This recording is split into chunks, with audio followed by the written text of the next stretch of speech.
옆에 뒤에 있는 분들과 인사 나누겠습니다. 반갑습니다. 반갑습니다. 축복합니다.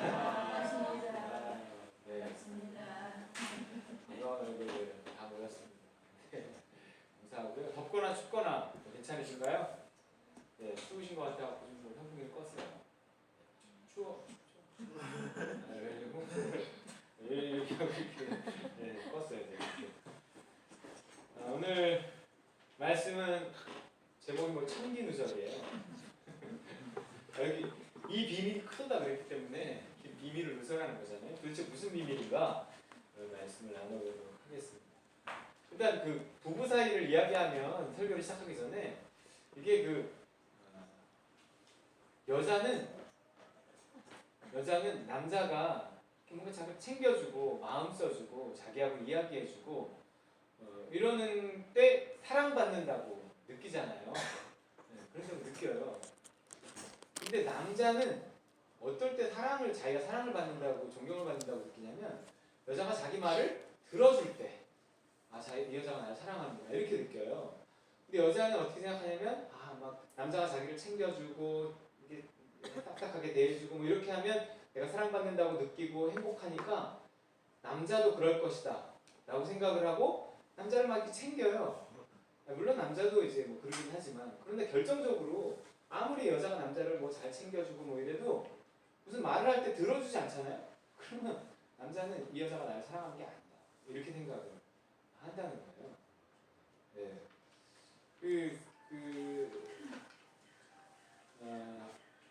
남자는 이렇게 여자가 여자한테 이렇게 여자를 사랑할 때 이렇게 리드 해주는 거예요. 그러니까 자기가 사랑하는 사람을 책임지려고 하고 뭔가 자꾸 이끌어줘야 된다고 생각하고 사랑할수록 더 그런 게 있어요. 그렇기 때문에 또 여자는 자기가 사랑을 그러니까 남자가 자기를 이렇게 리더해 가는 것에 대해서 그렇게 불만이 없어요. 남자가 자기를 사랑한다고 생각하면 남자가 자기를 이끌어가는 것에 대해서 순순히 이렇게 따라가게 된다는 거예요. 이게 남녀가 좀 차이가 있어요. 사랑을 표현하는 것에 있어서 차이가 있고 자기가 사랑받는다고 느끼는 지점에 있어서 차이가 있고 이러기 때문에 어쨌든 남자는 여자가 자기 말을 들어주지 않으면 아무리 뭘 어떻게 해도 자기가 사랑받고 있다는 생각이 들지를 않는다는 거예요. 그걸 잘 기억하셔서 여자분들은 남자를 리드하려고 아무리 뭘 잘해주더라도 하는 것에 대해서 남자가 그렇게 좋아하지 않아요. 남자를 위해 뭘 해주는 게 아니더라고요. 그래서 가장 자연스러운 것은 남자는 하나님 사랑을 받아서 남자는 여자를 잘 이끌어주는 거예요. 그리고 여자는 남자가 이끄는 대로 이렇게 잘 함께 기도하면서 잘 따라가는 거예요. 그리고 이제 여자는 남자를 또 잘 챙겨주면 또 되고 뭔가 하여튼 이게 은혜가 들어오면 남녀 관계라는 것이 그냥 자연스럽게 이렇게 이루어져서 자기 역할을 찾아가고 가정이 세워지고 뭐 이러는데 이 죄라는 게 들어오면 남자는 그 가정을 혹은 여자를 하나님의 뜻을 분별하지 않고 자기의 욕심을 따라서 자기가 원하는 방향으로 이끌어오길 원해요. 그럼 여자는 이 남자가 나를 사랑해서 이끄는 건가? 라고 생각을 하고 그거를 처음에는 따르지만 따르다 보면 자꾸 문제들이 생기잖아요. 이 문제들이 생기면 그 다음에는 이렇게 남자의 권위가 약해지고 잘 안 따르게 돼요. 따라봤자 문제가 자꾸만 생기는데 그러니까 거기서 또 이렇게 그 권위가 무너지고 나면 안 따르게 되고 오히려 여자가 리드하게 되고 이렇게 자꾸 왜곡된 형태로 나가더라고요. 근데 그러면 그 가정이 행복하지가 않은 모습을 자꾸 보게 됩니다. 이거는 설교 전에 그냥 전체적인 이야기를 좀 한번 현상에 대해서 이야기를 해본 거고요. 이런 거를 이제 전 이해도 하고 오늘 말씀을 도대체 이게 무슨 내용인가 하는 거를 좀 설교로 들어보셨으면 좋겠습니다. 바울은요 이제까지 교회에 대해서 쭉 말을 하다가 갑자기 남편과 아내의 관계에 대해서 이야기해요. 이때까지 바울은 에베소에서 교회 얘기를 한 거예요. 근데 왜 갑자기 남편과 아내 얘기를 할까요? 즉 이거는요 남편과 아내의 관계에 빗대서 교회 얘기를 하려고 하는 거지 이 남편과 아내의 관계에 대해서 말하는데 1차적인 목적이 있지 않다는 거예요. 오늘 얘기 잘 들어보시면 아 이래서 비밀이구나 하는 생각을 또 하게 될 거예요. 그러더라도 이게 교회에 대한 이야기가 1차적인 목적이더라도 오늘은 남편과 아내의 관계에 대한 이야기를 이 본문을 통해서 조금 해보고자 합니다.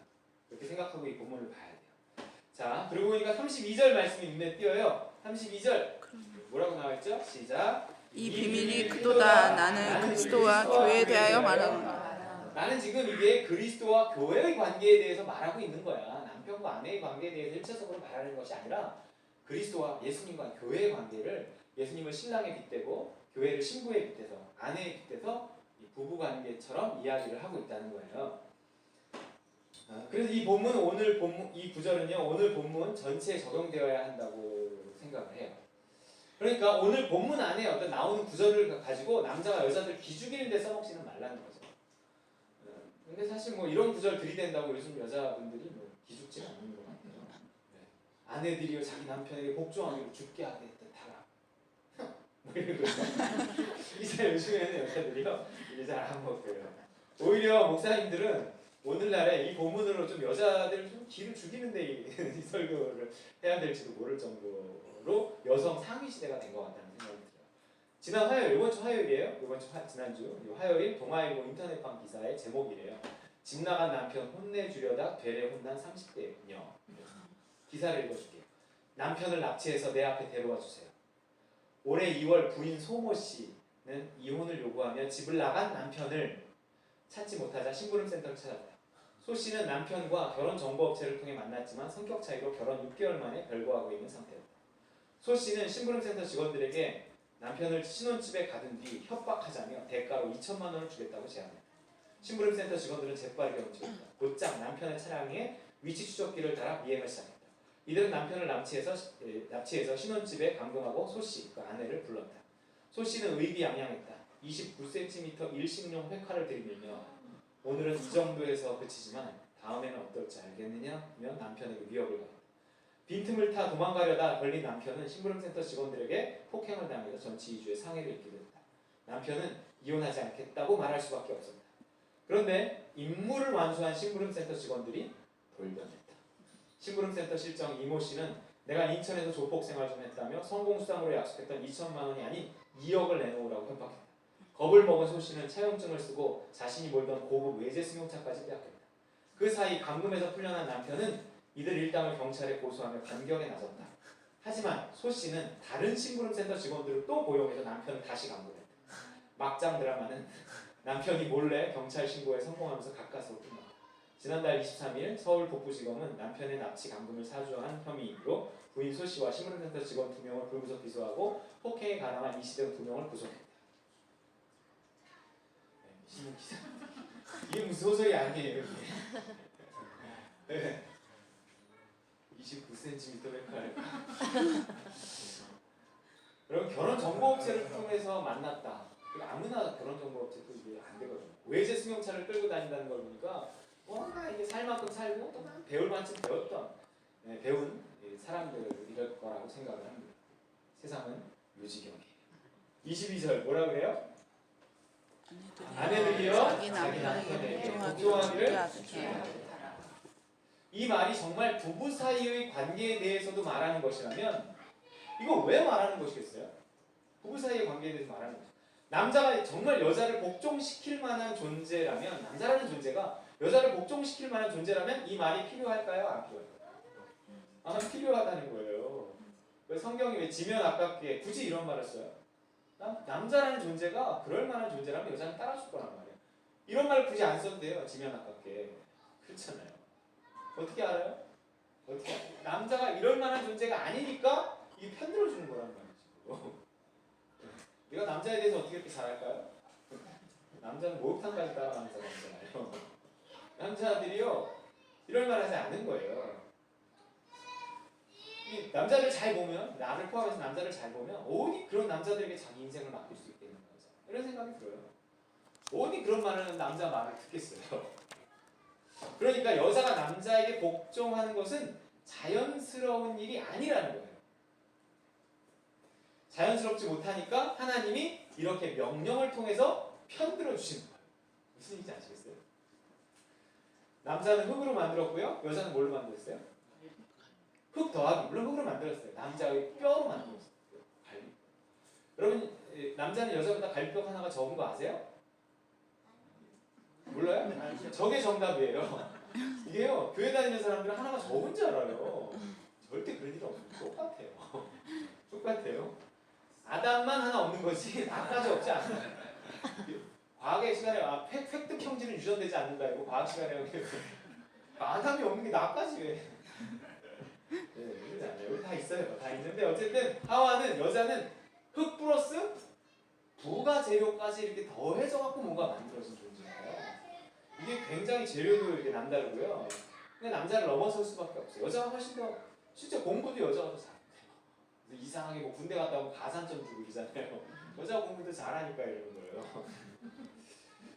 그러니까 그렇게 잘하니까 하나님이 아기들을 그 생명을 여자한테 맡겨요, 남자한테 맡겨요. 여자가 애 낳는다는 거예요. 남자가 못 낳아요. 그 아기를 10달씩 뱃속에 넣고 기르다가 또 낳아서 기를 수 있는 존재가 여자예요. 왜 여자는 위대해요? 남자에게 안 맡기셔요. 왜요? 뭐 잘하냐. 자, 그런데 그런 잘난 여자한테 생각해보세요. 그런 잘난 여자한테 집안의 결정권까지 맡긴다고 생각해보세요. 그럼 남자는 뭐가 돼요? ATM기 되는 거예요. 그런 ATM기가 몰라도 못 드시는 모르겠지만 현금 인출기예요. 현금 인출. 우리 홍세정 장관님 말했어요. 그냥 힘만 쓰면 머신 되는 거예요. 결정권까지 여자가 다 가지고 불쌍하잖아요. 그래서 오늘 같은 말씀을 하시는 거예요. 아내들이요. 자기 남편에게 복종하기를 죽게 하는 이게 무슨 말이에요? 좀 말 좀 들어줘라. 좀 이상하잖아. 뭐 이런 거예요. 그냥 불쌍해서 들어준다 생각하고 남자 말 좀 들어달라고요. 아니 생각해봐. 남자들은요 자식도 자기 편이 아니고 아내도 막 세져갖고 어떻게 할 수가 없어요. 그나마 돈 벌어올 때는 길을 좀 폈는데 그마저도 시원찮을 때는 정말 완전 찬밥이에요. 요즘 남자들 얼마나 불쌍한 거예요. 자, 또 다른 면에서 한번 생각해 보자고요. 사람은요 이 땅에서 스스로 잘 살지 못하게 돼 있어요. 그게 죄인이라고 했어요.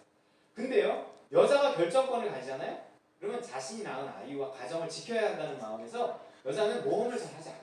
여자는 이렇게 안으로 들어가거든요. 남자는 밖으로 뻗어나가죠.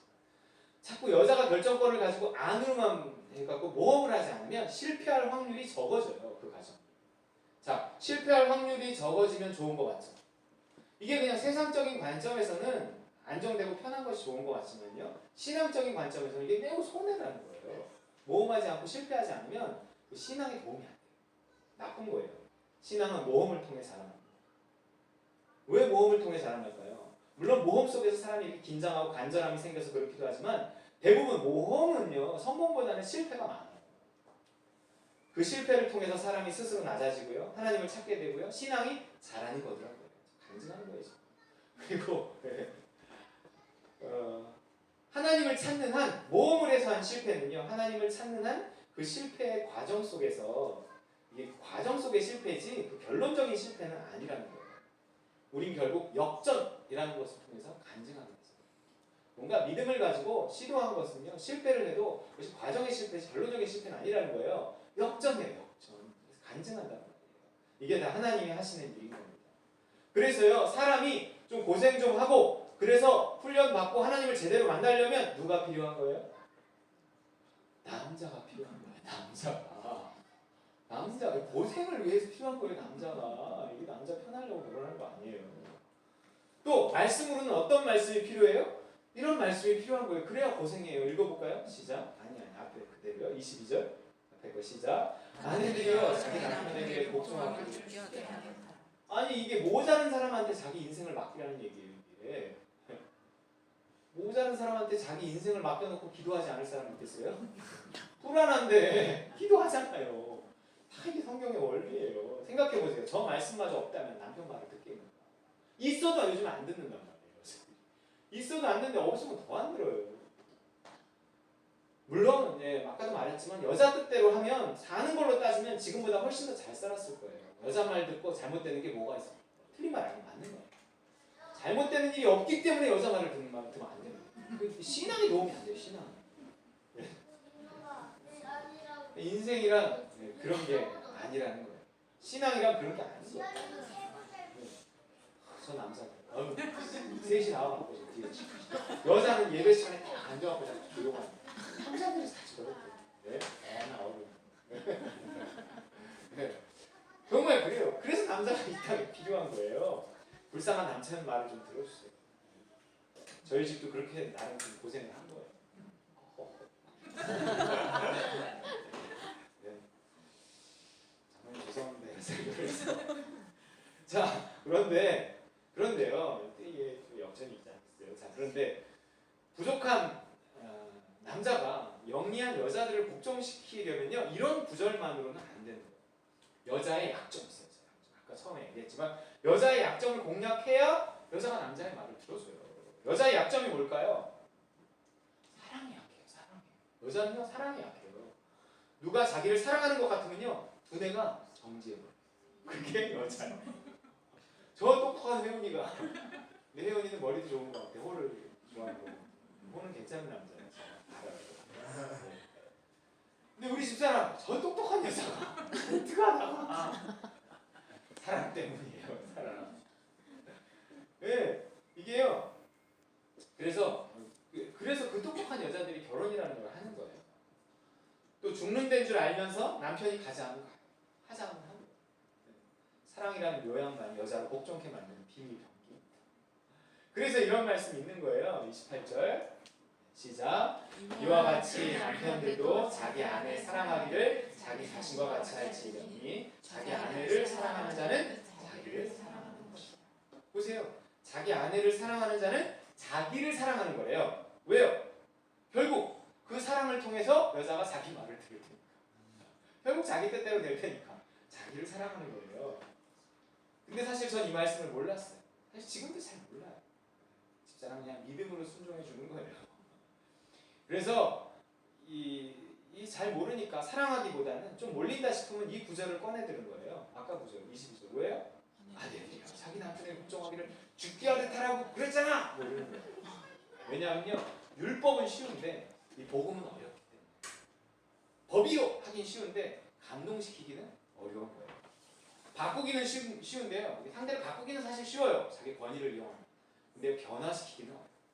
사랑은 아무나 하는 게 아니기 때문에. 사랑이 어디서 오는가? 지난주에 그랬잖아요. 뭐라 그랬어요? 에베소 5장 2절 시작. 그리스도께서 너희를 사랑하신 것 같이 너희도 사랑 가운데서 모든 일을 욕심 가운데서가 아니라 사랑 가운데서 행해야 돼요. 부부 사이의 관계도 마찬가지라는 거예요. 사랑 가운데 행해야 돼요. 그래야 질서가 이루어져요. 그 사랑이 어디서 와요? 하나님께로부터 온다 그랬잖아요. 그럼 하나님은 어떤 사람에게 사랑을 줘서 행하게 하신다고요? 사랑하게 하신다고요? 믿음을 따르는 자예요.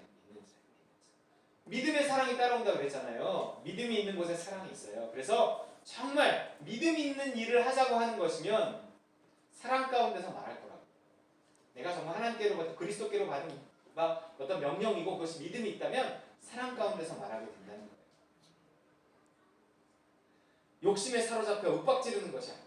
여러분 욕심이 있으면 조급해지고요. 조급해지면 화를 내게 돼요. 믿음만 있고 사랑이 없으면 그것도 하나님의 뜻이라고 하기 힘들어요. 시간이 더 필요해요. 자, 남자가 믿음이 있고 그 믿음에 따른 사랑이 있어서 여자를 사랑하는 가운데 자기의 의견을 말하면 제대로 된 여자라면 신앙 있는 여자라면 그것을 하나님의 뜻으로 여기고 복종하라는 말씀 앞에 복종하는 거예요. 정확히는 남자에 대한 복종이 아니고 그리스도에 대한 복종. 그게 이상적인 거예요. 부부관계는 그렇게 이루어져요. 하지만 그렇지 못해도요. 여자는요. 남자의 그 알량한 사랑을 좀 잃지 않기 위해서라도 따라줄 수밖에 없는 것 같아요. 현상을 보면. 생각해보세요. 어떤 내가 남자 말을 따르지 않아서 돈은 지켰어. 근데 남자를 잃었어. 여자는 이게 용납이 안 되는 거예요. 그래서 고생이 빤히 보이는데도 이렇게 따라가 주더라고요. 그렇게 고생하는 여자들이 얼마나 많습니까? 맞아. 그래서 뭔가 잘못된 거야? 아니에요. 그냥 그렇게 사는 거라니까요. 고생을 했느냐 마느냐가 중요한 게 아니라 그 가운데서 얼마나 훈련되고 얼마나 죄성을 넘어서고 얼마나 하나님 가까이에 이르렀느냐가 인생의 성패를 가르는 겁니다. 오늘도 무사히로 구호로 살아갔다고 그래서 일생을 그냥 무사히 살았다고 해서 명생이 보장되는 것도 아니고 인생에 이게 상급을 얻는 것도 아니라 속는 셈 치고 따라주고 그러다가 말아먹고 고생하고 그러면서 남자는 미안해하고 철도 조금 들고 그렇게 하다가 하나님 앞에 가는 거더라. 보니까 그래요. 보니까. 그렇지 않고 성공만 한 남자들은요. 그만 아세요. 남자는 천성적으로 성공만 하면 그만. 이런 남자들의 특징은요. 굉장히 권위주의. 신앙이 들어갈 틈이 없고요. 하나님도 별로 필요치 않아요. 또 이런 사람이 신앙을 가져도 철저히 율법주의 쪽으로 가요. 이러나 저러나 하나님 우리에게 일용할 양식을 주십니다. 지나보면 다 그냥 은혜로 사는 거예요. 뭐 여자 말대로 해서 아무 일 없이 무사히 사나 남자 말을 따라가고 고생을 하나 이게 다 은혜로 살아요. 사실 남는 건 믿음밖에 없는데 돈도 잃고 믿음도 얻지 못한 사람이 제일 불쌍한 거예요. 그런데 믿음도 남고 돈도 남은 사람이라면 뭐 가장 나을 수도 있어요. 여러분 믿음도 남고 돈도 남으시기 바랍니다. 하지만 믿음이 먼저라는 사실을 기억할 때만 그렇게 돼요. 믿음을 앞세우고 돼요. 결국 부부 사이에 있어서 아니 인간관계에 있어서 가장 이상적인 모습은요. 오늘 보면 바로 앞에 나오는 지난주 마지막 구절이에요. 5장 21절 뭐라 그래요? 그리스도를 경외함으로 피차 복종하는 거예요. 이게 어떤 인간관계에서는 함께 하나님의 뜻을 찾아가는 겁니다. 성령의 하나 되게 하심을 믿으며 함께 묻고 함께 순종하는 거죠. 그리스도를 경외함으로 서로의 믿음에 복종하는 거예요. 저희 결혼하기 때쯤인가 결혼하기 전인가 어떤 기도하시는 분이 이게 우리 결혼할 때 뭐라 했냐면 두 사람은 서로 손을 잡고 기도하면 하나님 다 들어주신다 이런 말을 해주신 분이 있어요. 그래갖고 이제 지금도 뭐 자주는 아니더라도 가끔 집사람 그 말을 늘 기억하기 때문에 이렇게 기도하자. 그러면 손 잡고 기도하면 진짜 하나님 들어주시는 것 같아요. 그리스도를 경외함으로 피차 복종하는 거예요. 하지만 사람은 남자든 여자든 온전하지 않기 때문에요. 그리스도의 뜻을 찾아가는 것이 아니라 자기 뜻을 주장하게 돼 있고 욕심을 내게 돼 있고 결국 부딪힐 수밖에 없더라고요. 그러다 보면 법이 필요하게 되고 결국 이런 말씀이요. 결국 법으로 작용하게 되어집니다. 이런 말씀, 22절 말씀. 아까 말했던 아내들이요 자기 남편에게 복종하기를 죽게 하겠다. 이게 결국 자꾸 법이 되는 거예요. 법이요 자꾸 이렇게 써먹는단 말이에요. 남자. 하지만 법으로 작용한 말씀은 항상 부작용을 가져올 수밖에 없어요. 사실 뭐 법이라서 남자에게 복종했다 한들 뭐 복종했는데 결과가 뭐 시원찮잖아 늘.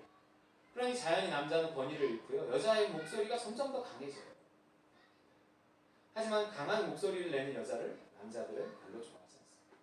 결국 남자는 어쩔 수 없이 여자의 주도에 따른다고 할지라도요. 자신의 사랑은 자연스럽게 철회해요.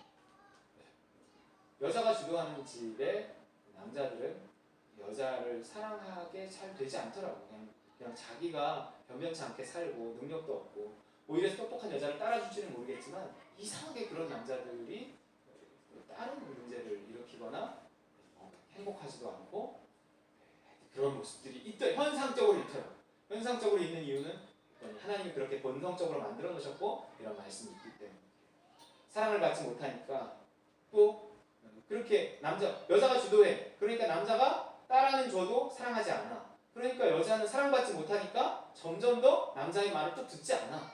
이게 굉장히 악순환이 되더라고요. 남자가 주도하든 여자가 주도하든 그리스도를 경외함으로 피차 복종하는 수준에 이르기까지는 어떤 가정도 진정한 행복은 없는 겁니다. 저 악순환의 고리를 끊을 수 있는 것은요. 두 사람 다 날마다 자기의 십자가에 못 박고 하나님의 은혜를 힘입어서 서로 부족하지만 부족한 걸 인정하고 그럼에도 불구하고의 사랑을 하려고 애쓰는 거예요. 애쓰는 거예요.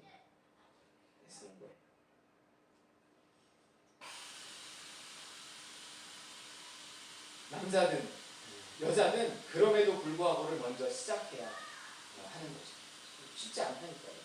혹시 남자는 여자가 그 욕심 때문에 자기 말을 잘 안 들어줘도 그래도 사랑을 포기하지 않고 사랑하려고 막 발버둥쳐 애를 써요. 여자는 남자가 남자 말을 들어서 맨날 시원찮고 맨날 고생만 했어도 그래도 뭔가 그럼에도 불구하고 이렇게 그 말을 따라주려고 발버둥쳐 애를 써요. 그래야 뭔가 두 사람의 신앙이 조금이라도 자라납니다.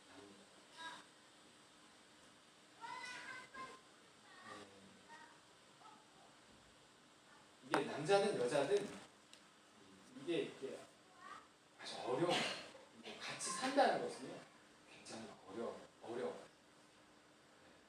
자기 말을 따라주지 않는 여자를 사랑하는 것도 아주 어렵고요.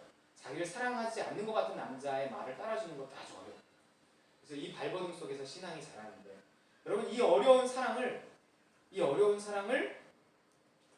누가 먼저 시작하실까? 남편이든 아내든 누구든 먼저 좀 시작하는 게 필요한데, 그리스도와 교회에 대해서 말할 때 그리스도가 남편이고 교회가 아내라고 했을 때, 그럼에도 불구하고의 사랑을 먼저 시작한 쪽이 어느 쪽일까요? 남편 쪽일까요? 아내 쪽일까요? 남편 쪽이에요. 자기 남편과 자식까지 버리고 딴 남자하고 바람까지 핀 여자를 도대체 어떤 남자가 용서하고 받아들일 수 있겠어요? 혹 뭐 자식 때문에 그 남자를 받아들인다 한들 어떻게 조건 없이 다시 사랑할 수 있겠어요? 말도 안 되는 거예요. 그러나 하나님의 은혜를 힘입어서 이런 사랑을 한 남편이 있다는 거예요. 그게 누구예요? 저 미친 남자 아니에요? 그 남자는 뭐 벨도 없어요? 호시가서가 생각나죠? 교회와 그리스도로 따지면 그 남자가 누구라고요? 예수. 그래, 나 믿어. 그래, 나 벨도. 그래, 그렇게 나는 거예요. 이게 예수예요. 그 예수가요, 창녀 같은 나를 다시 받아들이면서 오늘 또 다시 부탁하는 거예요. 제발 내 말 좀 듣자. 난 널 사랑하는 거야. 난 네가 잘 되기만을 바라는 거야. 여러분 복종하는 아내 되시기 바랍니다. 복종으로 신랑 되신 예수님께 그 사랑을 고백하는, 복종으로 고백하는 거예요. 저 여러분 되시기를 바랍니다. 32절. 그래서 이 비밀이 크다는 거예요. 같이 읽어볼까요? 이 비밀이 크도다 나는 그리스도와 교회에게요. 여러분 오늘 이 큰 비밀을 깨닫고 돌아가시기 바랍니다. 아멘. 예수님이 남편이에요. 남편은 무엇보다 아내를 사랑해야 돼요. 25절 시작. 남편들아 아내 사랑하기를 그리스도께서 교회를 사랑하시고 그 교회를 위하여 자신을 주시다. 그래서 아내의 복종을 받아내야 돼요. 아내를 사랑하지 않는 남편은 복종을 받아낼 자격이 없어요. 아니 복종이 잘 안 돼요. 그리스도가 자신의 아내인 교회를 사랑하신 것처럼 그럼에도 불구하고의 사랑을 사랑합니다. 근데 서로 욕심이 보이면 힘들어요. 욕심을 보고서도 그럼에도 불구하고 이렇게 사랑하려고 하고, 그럼에도 불구하고 남편의 욕심과 부족함이 보이니까 따라주는 이게 다 힘든 거예요. 근데 그 힘든 걸 하는 과정에서 우리의 신앙이 잘 안 되니까요. 그 일의 결과는 누가 책임질 건데? 누가 책임져? 하나님 책임지시죠. 인생이란 오늘도 무사히만으로 승부가 가능하지 않는다는 거예요.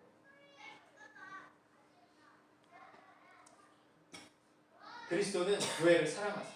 너무너무 사랑하십니다. 우리 딸과 누린 교회를, 우리 딸과 누린 성도들을 너무너무 사랑하시는 분이 있다는 걸 잊지 마세요. 왕의 아들, 왕자님이 우리 교회를 사랑하시고 당신을 사랑하시는 거예요. 그분이 사랑을 표현하시는 방식은 뭐예요? 예수님이 우리를 사랑을 표현하는 방식은 리드합니다. 남편이 이끌어주는 거예요. 그것이 또한 남자들의 사랑의 방식이니까. 남자는 사랑하면 이끌려고 해요. 그리고 자신의 말을 따라주는 사람을 사랑하고 책임지려고 합니다. 이게 남자의 본성이에요. 하지만 무능하게 욕심 때문에 자신의 마음과는 달리 자꾸 실패하고 실수하는 거예요. 또 잘 안 되니까, 또 잘 안 따라주고 잘 안 되니까 막 힘으로, 권위로 이끌려고 해요. 사랑이 왜곡되는 거죠. 욕심 때문에. 그렇다고요, 그들의 마음에 사랑이 없는 건 아니에요. 어떤 남자도 어떤 아버지도 그 남자의 그 마음에 사랑이 없지는 않아요. 잘못되게 하려는 것도 아니에요. 그러니까 그런 남자, 그런 아버지를 너무 미워하지 마세요. 묘하게 그 사랑과 욕심이 결합되어서 이끌려고 하니 안 따라줄 수도 없고, 따라봐야 문제가 생기고, 이게 부족한 남자들의 특징이라는 겁니다. 남자는 어떻게 해야 되냐면, 자신이 먼저 신랑 되신 예수님 앞에 자기가 신부임을 깨닫고, 여자가 복종하기 원하면 자기도 예수님 앞에서 여자니까 복종해야 돼요. 예수님께. 그래서 그분의 사랑을 받아서 그분께 순종해야 돼요.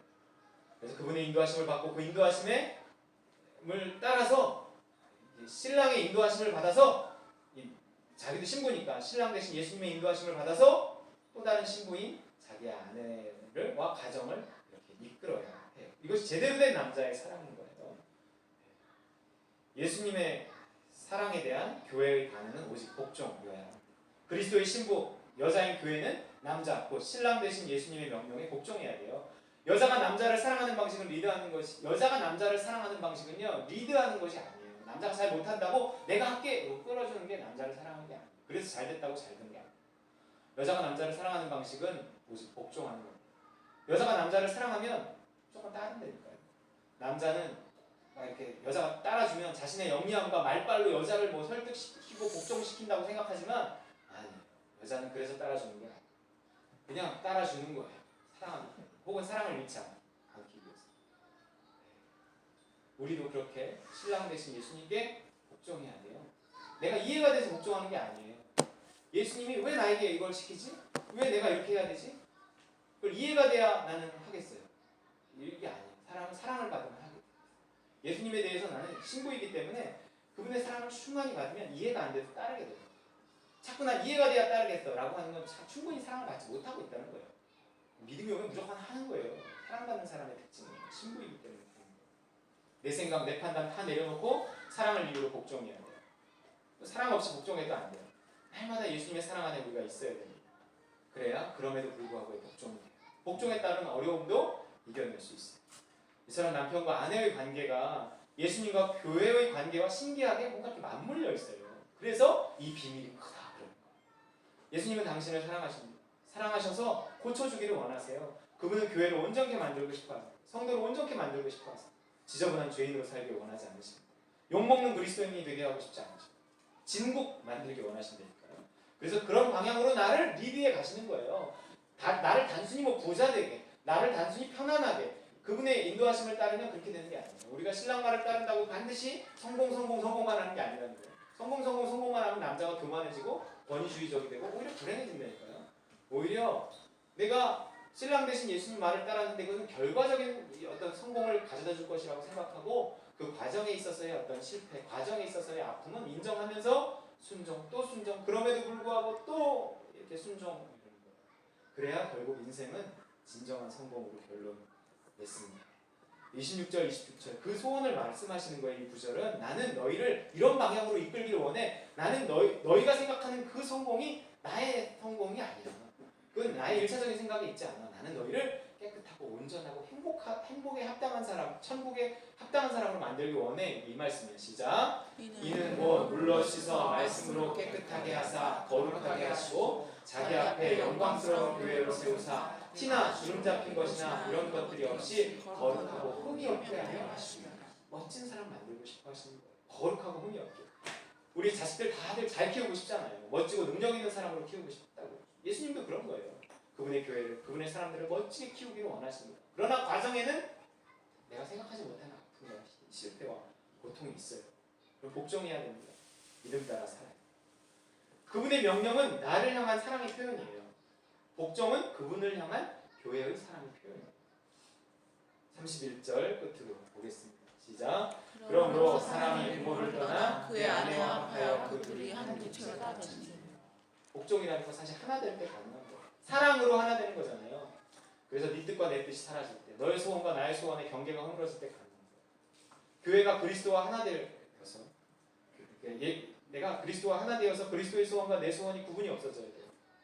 그렇게 아내를 사랑해서 아내의 소원과 내 소원의 경계가 없어져요. 그게 하나님이 교회를 세우시고 또 어떤 가정을 세워가시는 하나님의 비밀한 방식이라는 거예요. 하나님의 나라가 그렇게 확장되어지는 거예요. 교회 천국이 가정 천국으로 이어지는 거예요. 또한 가정 천국이 이 세상의 천국으로 이어질 거예요. 그 하나님 나라의 확장이 오늘 그리스도께 복종하는 우리 딸과 누인 교회를 통해서 이루어질 것입니다. 믿음 따라 사는 당신을 통해서 이루어질 거예요. 예수님이 내 남편인 것을 기억하고 믿음에 온전히 복종하는, 그래서 사랑받는 아내로 일생을 행복하게 살아가는 저 여러분 되시길 주의 이름으로 축원합니다.